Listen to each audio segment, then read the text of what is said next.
If you were a narcissist, they will weaponize your faith against you because the simple very fact is they want anything to control you. And the reason why I say this is because, they'll sit there, you'll tell them, hey, listen, I'm going to church, I'm dealing with my religion, I'm trying to do better, I'm trying to be better, so they'll mock you, right? They'll get to quoting scriptures and twisting and turning scriptures and everything like that. And you'd be like, what? Why would I listen to a demon? Anyway, so therefore it's like, they'll mock you just to try to control you. They'll mock anything you're dealing with faith, right? Anything. I mean, they'll say, well, okay, well, you're supposed to be Christian, or you supposed to be whatever religion you are. Aren't you supposed to be nice? Aren't you supposed to do this? Aren't you supposed to, help? Aren't you? I mean, they'll try to use everything against you dealing with your faith, right? Keep in mind, we are all a work in progress, right? But that narcissist, they'll use your faith against you. They'll weaponize it, for their own benefit, so therefore they can get what they want, well, and then they'll just tell you, hey, listen, I think you should just not even go to church. You know, don't go to church. You go every Sunday or every Saturday or whatever.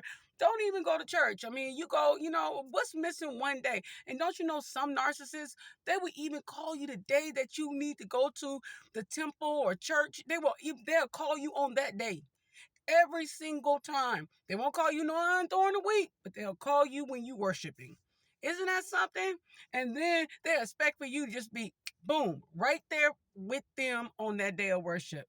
So I'm just saying, guys, it's not a coincidence. They would drain you spiritually, emotionally, mentally. They will drain you. So yeah, they'll use your faith to weaponize you. They'll sit there and they'll say they believe in God, or they believe in Jesus, or they believe in whatever religion, right? And then they'll totally do the total opposite. And then you're sitting there, you're thinking, right? You're like, okay, some of the stuff they're saying, like some of the scriptures that they're saying, okay, well, yeah, it says that. Oh, okay, well, this person must know the Bible, or, whatever book he's reading. They must know this, right? And then they'll sit there and they'll twist and turn certain scriptures, to please them. And you sitting up there like, what?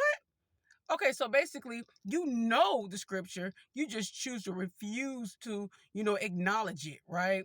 And you're not saying, hey, listen, be saved, sanctified, or whatever, whatnot. Everybody journey with God and Jesus is your own journey. No one is saying that. But however, you're sitting up there trying to tell me not to go to church. You're sitting up there telling me, well, why do you go to church when you're like this and you're mean to me and you won't help me and you won't give me no money, or, you won't do anything for me. You're supposed to be there for me. How you going to want to be my wife or husband and you can't even submit or whatever, whatnot, right? So it's just like, whoa, y'all, at the very end of the day, it's just like unbelievable. It's unbelievable how some people will use your faith against you, because they're trying to get whatever they want out of you, right?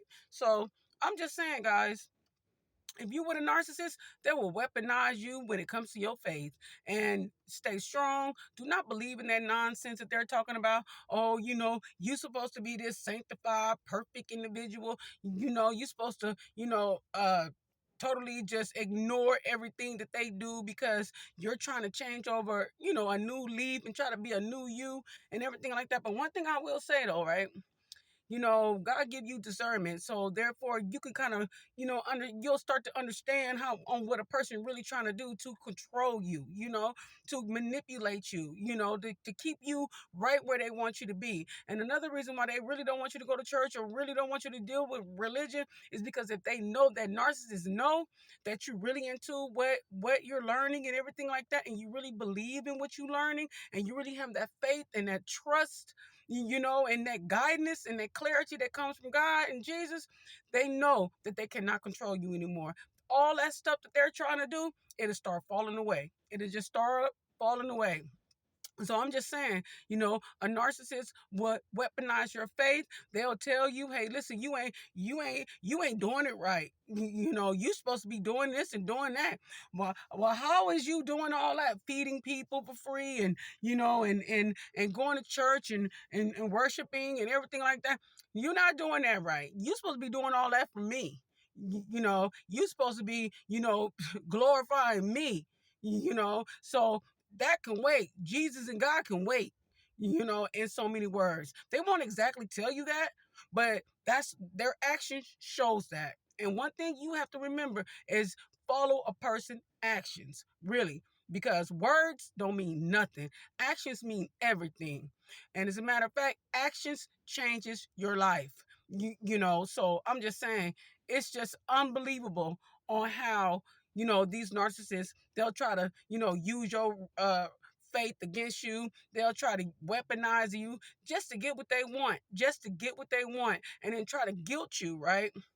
Because you say no, because you recognize manipulation and craziness. So guys, just stay prayed up, and I'm just saying, if you with a narcissist, the best thing to do when you with the narcissist, the best thing to do is to walk away. Because to be honest with you, they could go to hell by themselves. All right, guys, I'm gonna wrap this video up. I thank you guys for watching it. I hope someone resonated with this video. And yeah, please like, share, and subscribe. And I'll see you guys on the next video. Remember, Jesus love you. All right, bye.